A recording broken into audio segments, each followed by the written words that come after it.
Heart touching story in Hindi. एक पिता की इमोशनल कहानी। यह स्टोरी शुरू होती है जब मैं घर से गुस्से में बड़बड़ाते हुए निकल आया था और बस स्टैंड की तरफ आगे बढ़ने लगा। मैं मन ही मन बड़बड़ा रहा था, पता नहीं कितने पैसे छुपा के रखे हैं, लेकिन मेरे लिए एक बाइक नहीं ले सकते। अब मैं यहाँ से चला जाऊंगा और तब तक वापस नहीं आऊंगा जब तक मैं खुद के पैसों से बाइक नहीं खरीद लेता। इतना सोच ही रहा था तभी मेरे पैर में मुझे कुछ चुभने का एहसास हुआ। नीचे देखा तो समझ आया कि जल्दबाजी में पापा के जूते पहन आया हूं। उन जूतों में कील उभरी हुई थी जो मेरे पैर में बार बार घाव किए जा रही थी। लेकिन उस समय गुस्सा अधिक था तो मैं बड़बड़ाते हुए आगे बढ़ गया।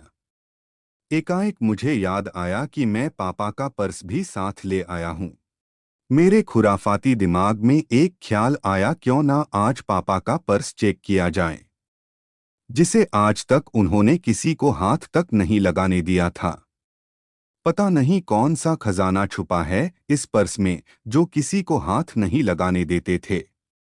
जब मैंने पापा का वह पुराना पर्स खोलकर देखा तो उसमें पैसे तो नहीं मिले, लेकिन पैसों की जगह पर एक डायरी रखी हुई थी। तब मैंने सोचा, ओह, तो यहाँ खजाना छुपा रखा है। मैं समझ रहा था कि यहाँ पापा ने लिखा होगा कि किससे कितने पैसे लेने हैं और किसको कितने पैसे दिए हैं। लेकिन मैं गलत था। जब मैंने उस छोटी सी डायरी का पहला पेज खोलकर देखा तो वहां पर जो लिखा था वह थोड़ा सीरियस कर देने वाला था। डायरी में जो लिखा था उसे पढ़ने के बाद मेरे चेहरे पर जो एक्सप्रेशन थे वह गायब हो चुके थे, क्योंकि डायरी में वैसा कुछ नहीं था जैसा मैं सोच रहा था। वहां पर उन पैसों का हिसाब लिखा हुआ था जो अलग अलग कामों के लिए अलग अलग लोगों से उधार लिए गए थे। उस लिस्ट में कंप्यूटर के नाम पर भी पैसे लिए गए थे। कुछ यूं लिखा था, 50,000 बेटे के कंप्यूटर के लिए। यह वही कंप्यूटर था जिसे मैं आज तक यूज कर रहा हूं। लेकिन मुझे यह पता नहीं था उस कंप्यूटर को खरीदने के लिए पैसे कहां से आए थे। लेकिन आज पता चल रहा था। मुझे आज भी याद है जब मैंने पहली बार कैमरे के लिए जिद की थी, जो मेरे पापा ने मुझे 2 हफ्ते बाद मेरे बर्थडे पर लाकर दिया था, जिसे देखकर मैं बहुत खुश हुआ था। और मुझे खुश देखकर मुझसे कहीं ज्यादा अगर कोई खुश था तो वह थे पापा। अब मेरे चेहरे से गुस्सा एकदम गायब हो चुका था। जब मैंने आगे का पन्ना पलटा तो वहां पर कुछ विशेष इच्छाएं लिखी हुई थी। तभी मुझे माँ पापा की कही बातें भी याद आ रही थी कि कैसे माँ जब कहा करती थी पापा से, अब तो जूते पुराने हो गए, नए ले लीजिए, तो पापा अक्सर यह कहकर टाल दिया करते थे, जूते अभी और चलेंगे, अभी कुछ दिन पहले तो लिए थे। मुझे आज समझ आ रहा था कि कितने दिन और चलेंगे। साथ ही साथ यह भी समझ आ रहा था कि पापा पर्स को क्यों छुपा कर रखते थे।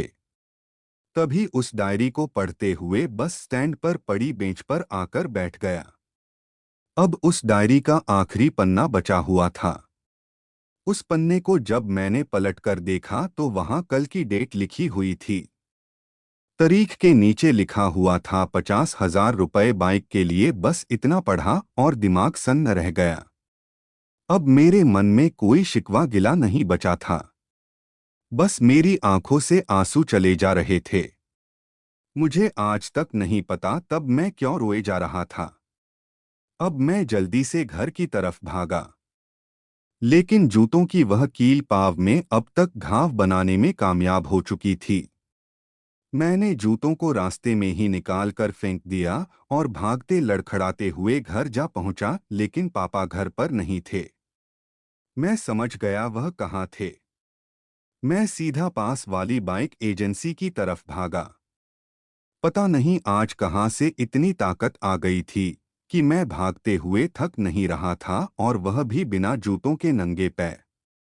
जैसे तैसे मैं बाइक एजेंसी पर पहुंचा। पापा वही थे। मैंने पापा को दौड़कर गले लगा लिया और मेरी आंखों से आंसू रुकने का नाम ही नहीं ले रहे थे। पापा को समझ नहीं पा रहे थे। आखिर हो क्या रहा है, मैं क्यों रो रहा हूं। मैंने पापा से कहा, पापा मुझे मोटरसाइकिल नहीं चाहिए, आप अपने लिए जूते ले लीजिए। अब आज से मैं जो भी करूंगा अपनी मेहनत से अपने बलबूते पर पढ़कर करूंगा।